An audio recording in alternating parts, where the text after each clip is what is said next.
dias também não queiram fazer. Está bem, irmãos? Nós queremos dar essa opção para vocês. Amém.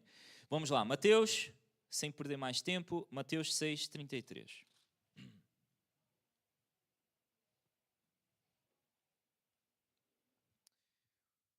Toda a gente conhece este versículo, amém?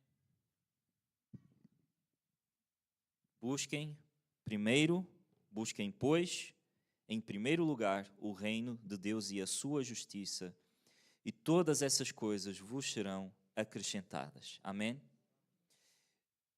Toda a gente conhece esse versículo, amém? Mas vocês conhecem os versículos que estão anteriores a esses? Porque nós falamos assim, todas essas coisas vos serão acrescentadas. E à nossa mente vem o quê? Várias coisas boas, não é? Coisas incríveis, maravilhosas, não é? Bom, vou buscar primeiro a Deus e Deus vai me dar tudo o que eu quero, não é? Pois, por isso é que nós não podemos olhar só para esse versículo e depois tirar ilações em relação a essas coisas.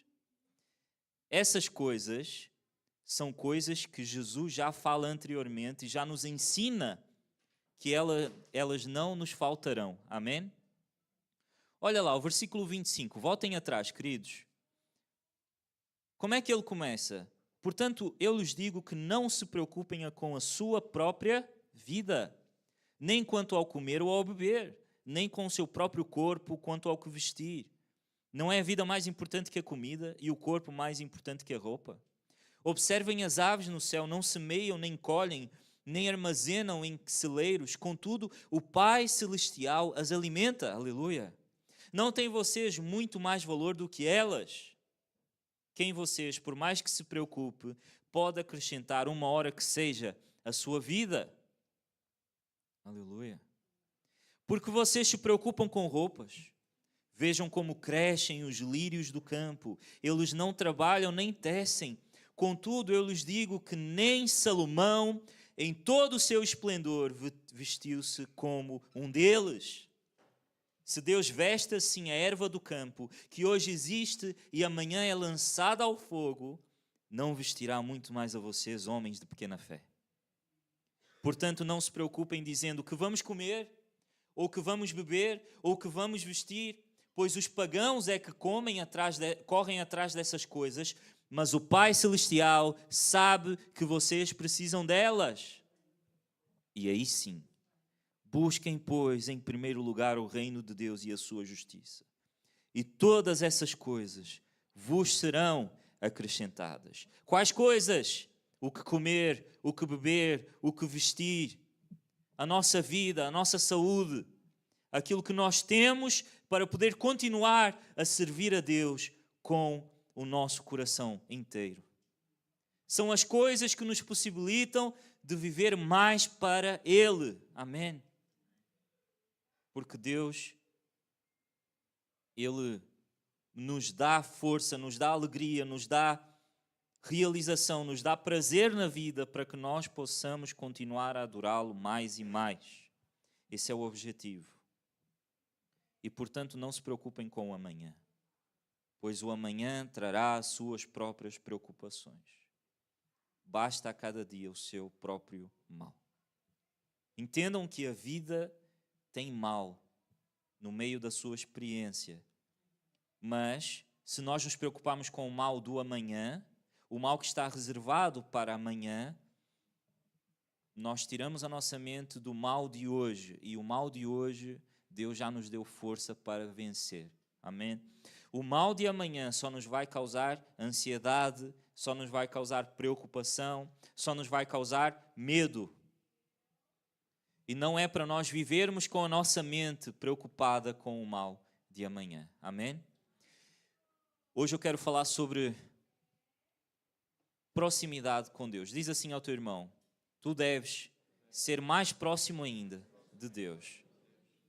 Tu podes pensar, mas eu já sou muito próximo, a gente é melhores amigos. Eu trato ele por paizinho, papá, senhor, amigão. Mas Deus precisa e quer e deseja que tu estejas mais próximo dele. Amém? Esse é o desejo da nossa vida, esse é o desejo da nossa existência. Nós existimos para isso, nós fomos criados para isso. Se nós pensarmos assim, porque é que Deus criou o universo? tantos planetas, tantas coisas, tanta coisa que a nossa mente nem sequer consegue compreender o tamanho e a escala da criação de Deus. Deus criou isso para quê? Ele não criou isso para ninguém a não ser Ele próprio. Ele criou isso para a sua própria glória, para a satisfação da sua própria glória. Amém? E nós somos parte da criação, então nós também fomos criados para a própria glória de Deus. Então, quando Ele te fez, quando Ele te chamou pelo teu nome, Ele o fez para a sua glória, para que o seu nome, para que o nome dEle fosse glorificado por toda a eternidade. Então, tu e eu, irmão, tu e eu somos parte dessa sinfonia que Deus criou, para que o seu nome seja exaltado. Amém? E quando nós vivemos para isso, nós ganhamos propósito. Talvez as pessoas não entendam que esse é o propósito da vida delas, ou talvez elas entenderam, mas acham que não é normal e não devia ser normal viver para a glória de Deus. Que se nós fomos criados, então nós temos necessidades, então nós devemos viver para as nossas próprias necessidades. E eu entendo que isso seja difícil de compreender ao início e difícil de aceitar ao início.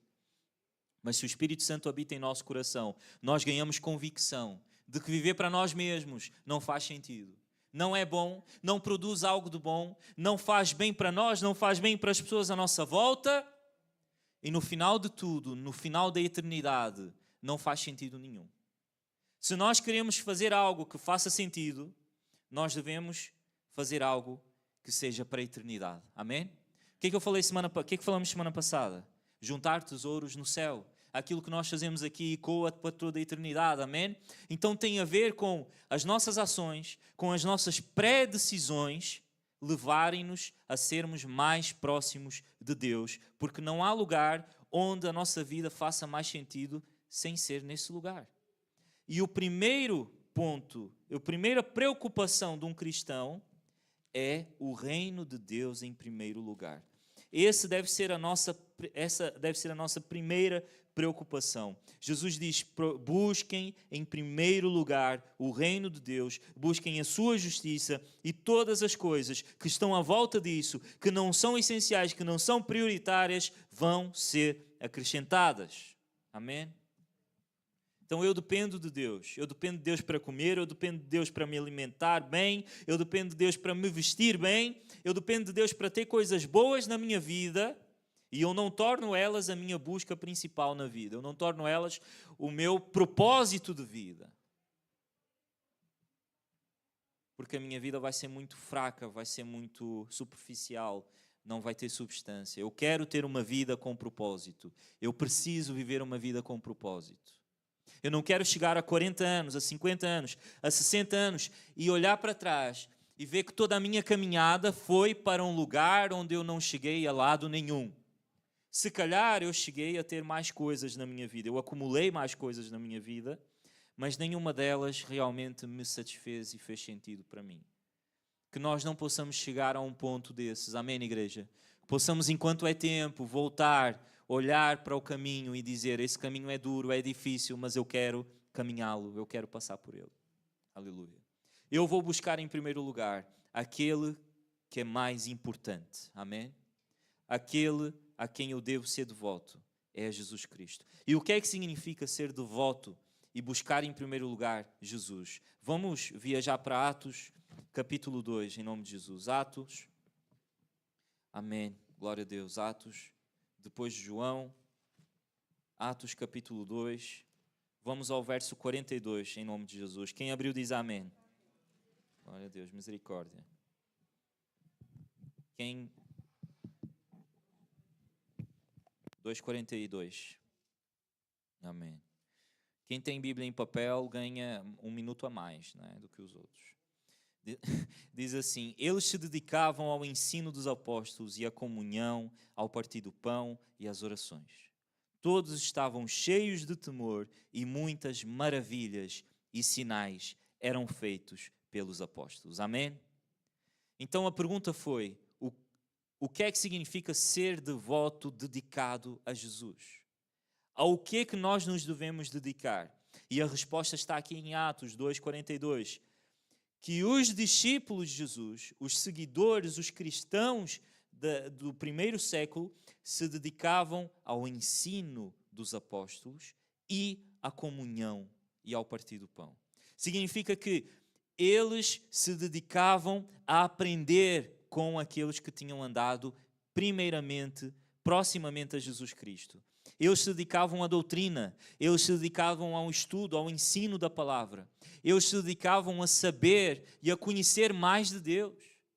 Porque nós falamos em conhecer Deus e às vezes é um conceito abstrato. Tu deves conhecer mais de Deus. Como é que eu conheço mais de Deus? Eu conheço Ele pela sua palavra, porque Ele falou e a palavra dele foi colocada numa coisa chamada Bíblia.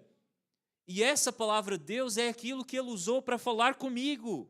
Se eu quero conhecer Deus, eu tenho que ouvir Ele a falar comigo, certo, irmãos?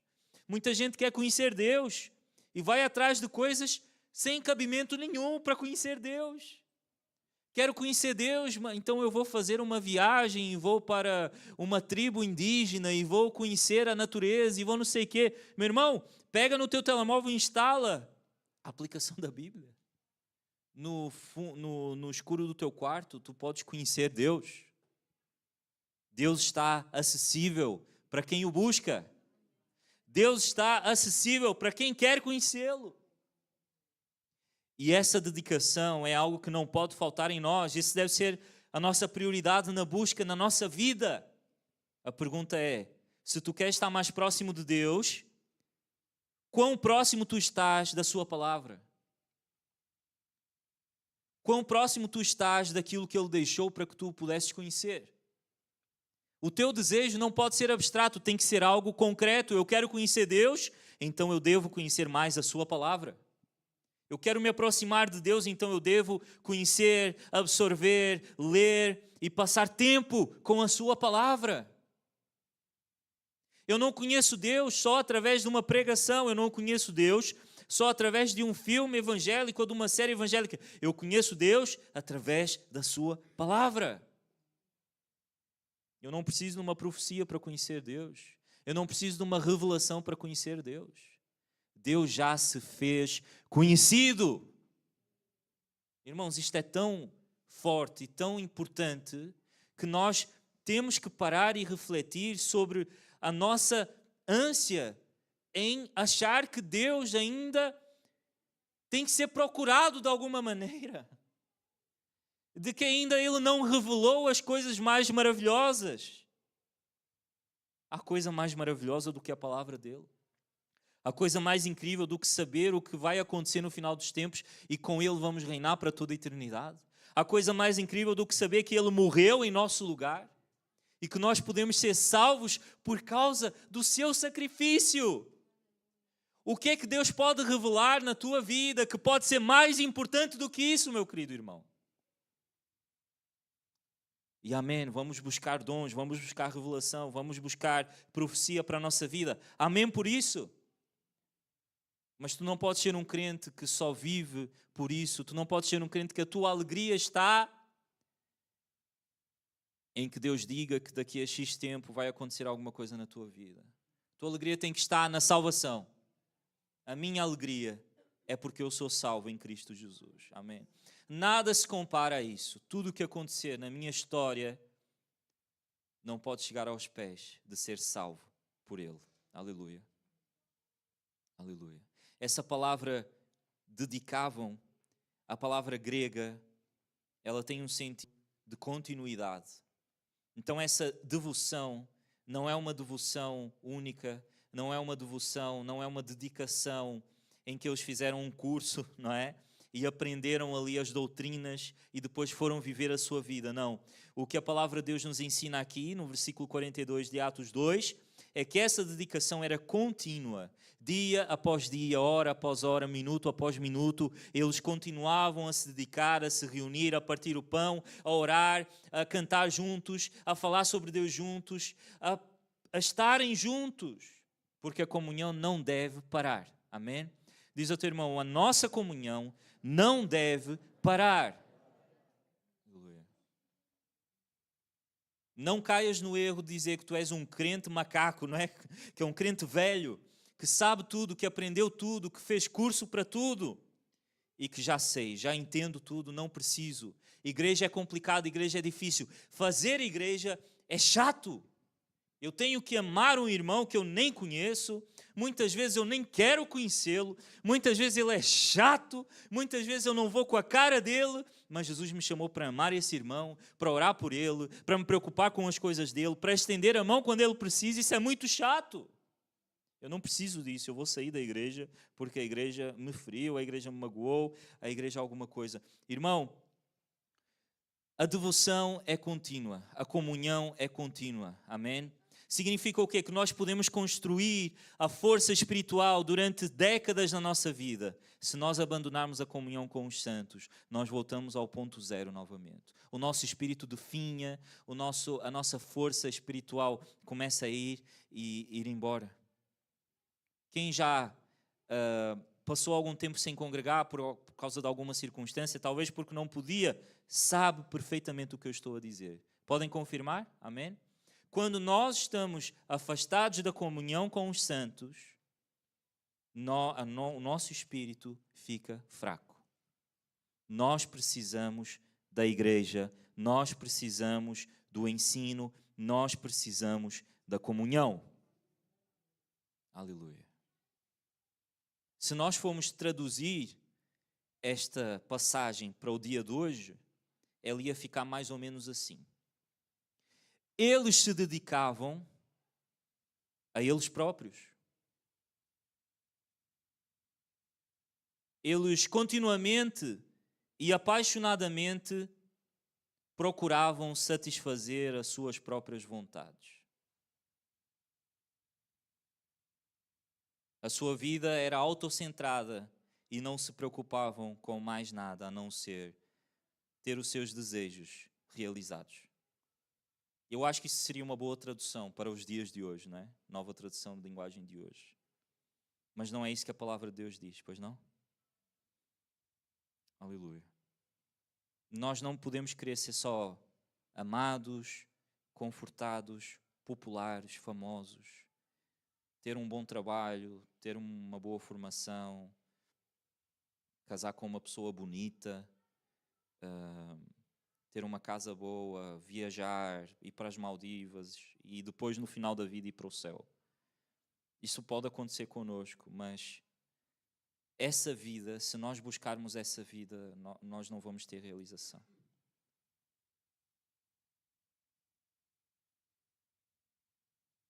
Aleluia. A musiquinha. Vamos pensar na nossa vida. 1/3 da nossa vida é passado a dormir. Não sei se alguém já ouviu isso, mas isso, quando eu ouvi a primeira vez, chocou-me um bocado. Né? 1/3 da minha vida é passado a dormir. Se eu viver com muita sorte 100 anos, né? Seja quando Deus quiser, mas se eu viver 100 anos, eu vou passar 25 anos, 33 anos a dormir. 33 vezes 3, 3, 3, 3, 3, 3, 3, infinitamente, a dormir. Não é? Imaginem isso, não é? Até agora, na tua vida, tu já passaste 1/3 dela a dormir. Alguns mais, não é? Alguns, se calhar, chegam um bocadinho mais. Outros menos do que deviam, não é? Mas pronto. Isso lá no final da vida vai se ajustando, não é? Eu olho para a pastora Ana, para a minha mãe, e às vezes eu vejo 3, 4 horas de sono e eu fico assim, meu Deus do céu. Perde-se a vontade de dormir, não é? A pessoa fica cansada, até para dormir fica cansado. Nós temos mais ou menos 1/3 da nossa vida que é dedicado ao trabalho, não é? E depois sobra-nos ali por semana mais ou menos 56 horas em que nós temos livres, não é? No meio disso tudo nós temos que limpar a casa, que passar a roupa, meu Deus. Temos que cuidar da nossa saúde, preparar comida, fazer o jantar, levar os miúdos à escola, ajudar os miúdos no trabalho de casa, no TPC, curtir ali um bocadinho uma série, um filme, não é? Sair com a mulher e jantar fora. Aí já acabou, já foi no limite, né? Já não há tempo para isso. fazer alguma coisa, não é? Então, sobra pouquíssimo tempo, nós temos pouco tempo para dedicar a Deus. Mas eu acho que se nós realmente valorizamos tanto as outras coisas, nós conseguimos valorizar o tempo com Deus. Amém, igreja? Porquê?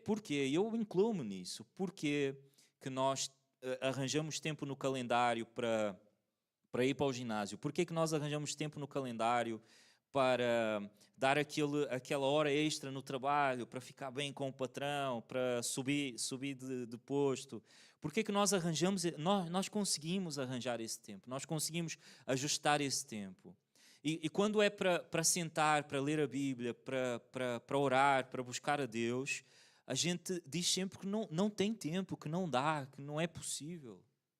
Mas se aparecer uma oportunidade de trabalho e disserem assim, tu vais ganhar 5.000 euros por mês, só que tu vais ter que trabalhar 12 horas por dia e 10.000 euros por mês, 12 horas por dia, tu aceitavas? Alguém aqui aceitava isso?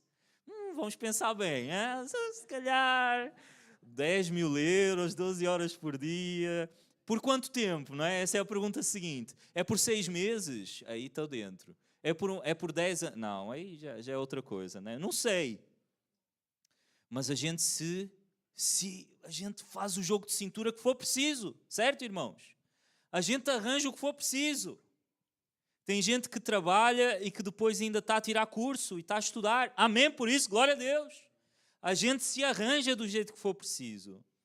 Mas quando é para buscar a Deus, para ler a palavra, para orar, a gente tem dificuldade. E eu falo isso primeiro para mim. Amém? Eu prego primeiro para mim. Vamos colocar a prioridade no lugar certo. Amém? O que a palavra de Deus diz? Busquem primeiro o quê? O melhor emprego. Busquem primeiro o quê? O melhor curso. Busquem primeiro o quê?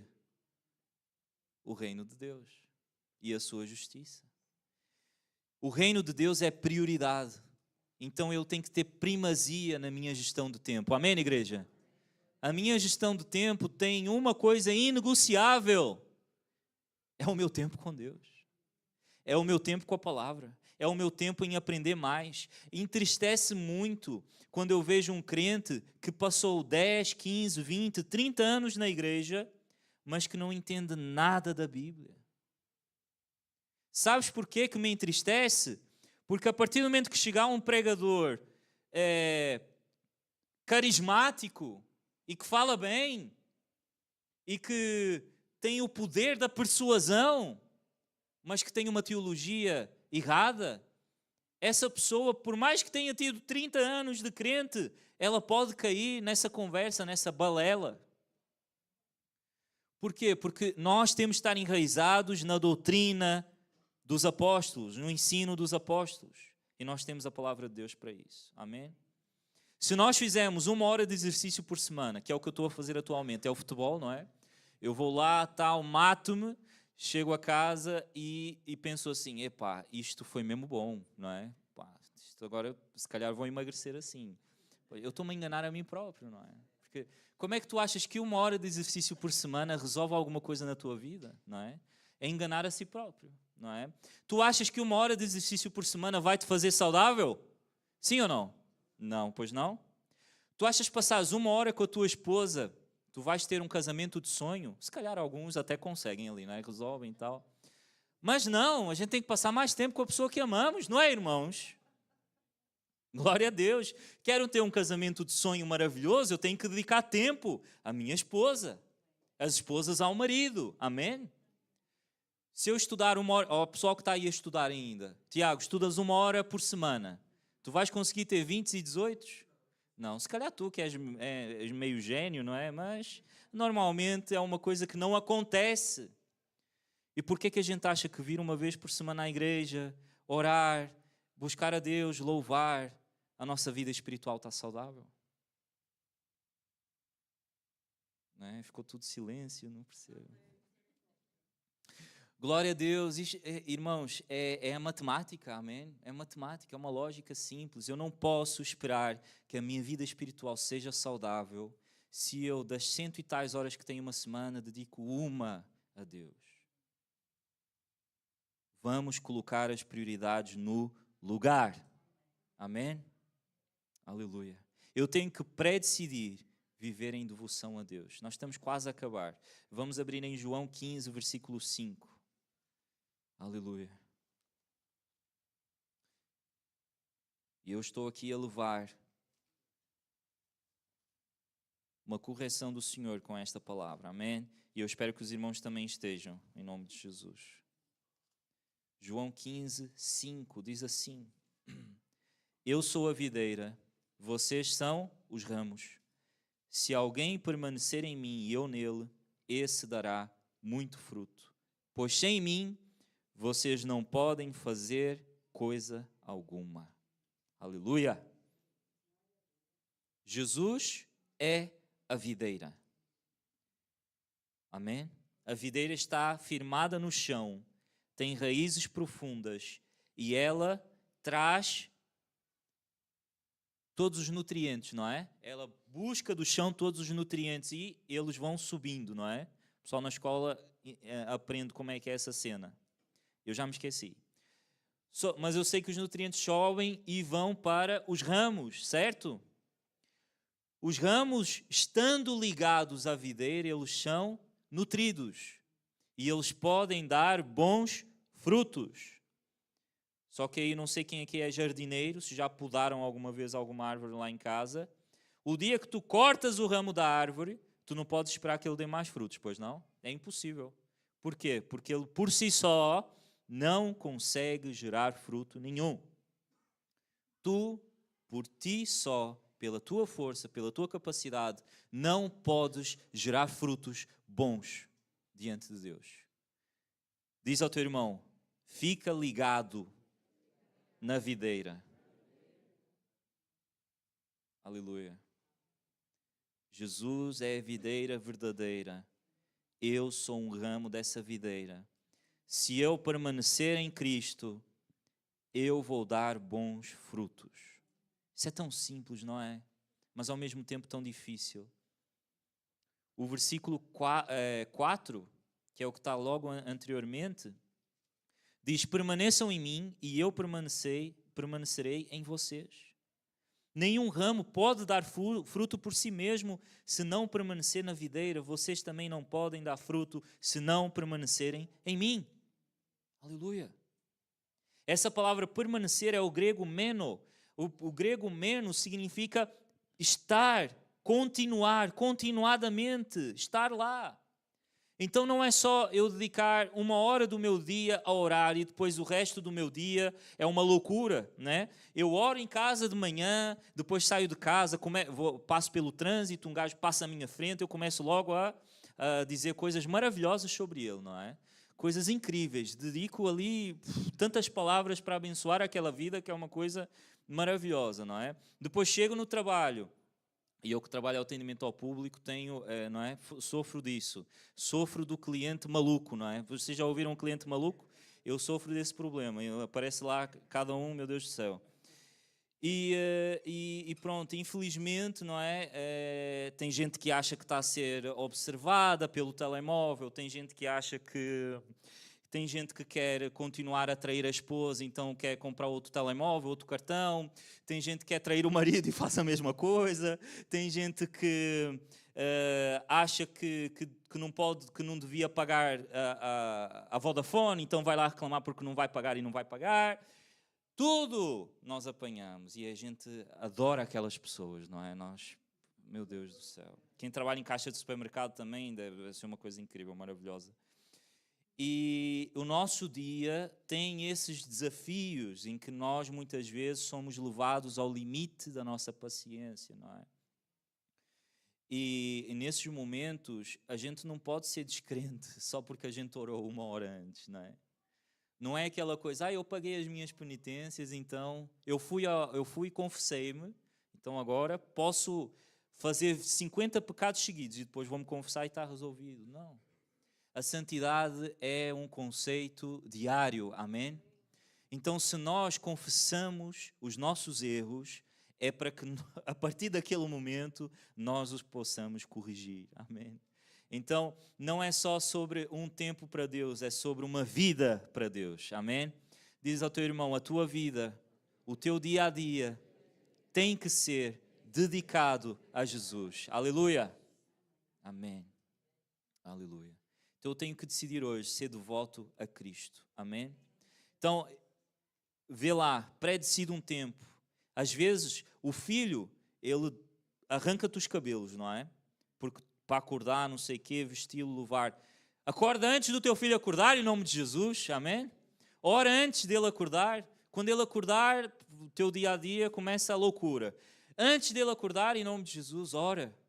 Às vezes Deus te acorda de madrugada e tu ficas assim, pá, eu estou com essa insônia, estou sempre a acordar de madrugada, não sei porquê. Se calhar tenho que tomar um remédio para dormir mais. E Deus diz assim, meu irmão, estás acordado de madrugada porque tu tens que orar. Eu estou-te a chamar para orar.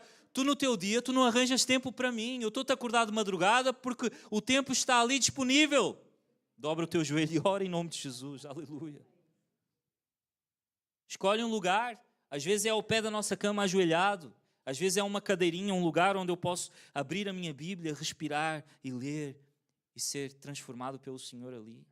Amém? Às vezes eu tenho, irmãos, eu sou uma pessoa que gosta de planear, eu tenho o meu calendário todo ali encaixadinho porque eu sou muito distraído, então eu preciso de organização na minha vida. E às vezes há pessoas que precisam de um plano, precisa comprar um devocional. Entendem isso que eu estou a dizer? Precisa comprar um livro devocional e todos os dias fazer um pouco. Há pessoas que precisam ter o devocional no telemóvel. Há pessoas que precisam de um caderno para escrever as suas orações. Irmão, faz aquilo que funciona para ti, mas faz em nome de Jesus. Aleluia. Vai começar esta semana, amém? Vai começar esta semana. Nós às vezes eu queria chamar o grupo de louvor para vir aqui, nós vamos ministrar uma canção. Nós às vezes passamos a nossa semana e a nossa vida focados naquilo que não é a prioridade. E eu queria que tu ficasses de pé e fechasses os teus olhos hoje. Nós vamos entrar num momento de oração. Vamos lá, estica. Que o frio, ele comprime os músculos, não é? Aleluia. Aconteceu uma situação comigo há uns anos e a maioria de vocês não sabe. Eu estava num trabalho que me impedia muito de estar nos cultos. Eu, infelizmente, trabalhava em restauração, então eu trabalhava horários rotativos, era uma loucura.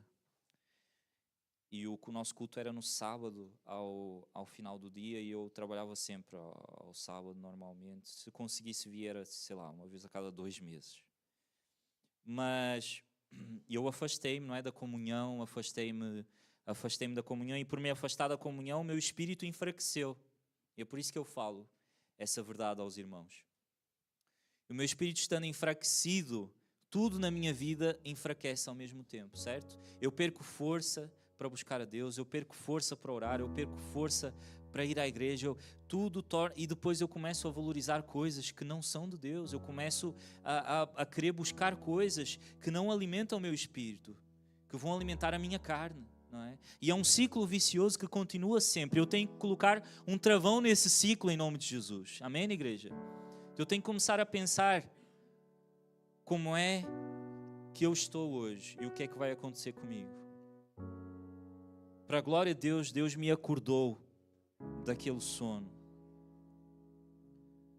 Eu tinha uma colega de trabalho e ela tinha um namorado e era um rapaz muito novo, ele tinha 30, 31 anos. E esse rapaz, ele contraiu um tumor agressivo que em questão de 6 meses ele perdeu a vida. E eu ajudei-a porque ela não tinha carta, eu ajudei-a no dia em que ele faleceu, eu ajudei e levei-a ao hospital e eu subi e eu fui visitá-lo porque ele pediu para eu ir também. Eu e a minha esposa Ana fomos e ele estava num estado mesmo terminal, aquele era o dia em que ele ia falecer, ele não respondia, ele estava completamente... Enfim, foi algo chocante de ver. Naquele momento, eu senti-me compelido. E eu senti que Deus disse-me que aquele lugar era o lugar onde eu devia estar naquele momento. Que a vida que Ele tinha para mim era uma vida de orar pelos enfermos, de ver o desesperado, de estender a mão para aquele que precisa. A vida que eu queria viver não era a vida que Ele queria para mim. Eu senti o Senhor dizendo: tu estás aqui por um motivo. Tu estás aqui porque esse rapaz vai ouvir a tua oração. E porque eu quero salvar esta vida. Eu entendi, irmãos, que não faz sentido uma vida que não coloca Deus como prioridade. Porque pessoas estão sendo perdidas no mundo pela nossa omissão, pela nossa falta de zelo e preso e apreço pela palavra. E eu pedi perdão a Deus e eu peço que nós possamos fazer isso hoje. Que o nosso coração possa pedir perdão quando deixamos as coisas passarem e quando a água toda passa debaixo da ponte e a nossa vida é a mesma e as nossas prioridades estão todas fora do lugar. Eu não quero mais isso para mim e eu não desejo que os irmãos queiram mais isso para a vossa vida. Escolhe hoje, coloca hoje uma prioridade no teu coração, que é teres Deus como o teu Senhor, como o lugar principal, e que a vontade dEle seja a tua maior busca, o teu maior prazer. Não vivas mais para ti mesmo, não vivas mais para o desejo da tua carne, vive para Ele, porque Ele vai te dar propósito, Ele vai te dar vida. Não vivas para ninguém, não vivas para mim, não vivas para a pastora. Nós te vamos um dia desses, nós vamos entristecer o teu coração. Vive para o Espírito Santo, porque Ele não te vai desiludir nunca. Vive para agradar a Deus, em nome de Jesus. E que esta canção sirva para que o nosso coração se dedique novamente ao Senhor. Amém.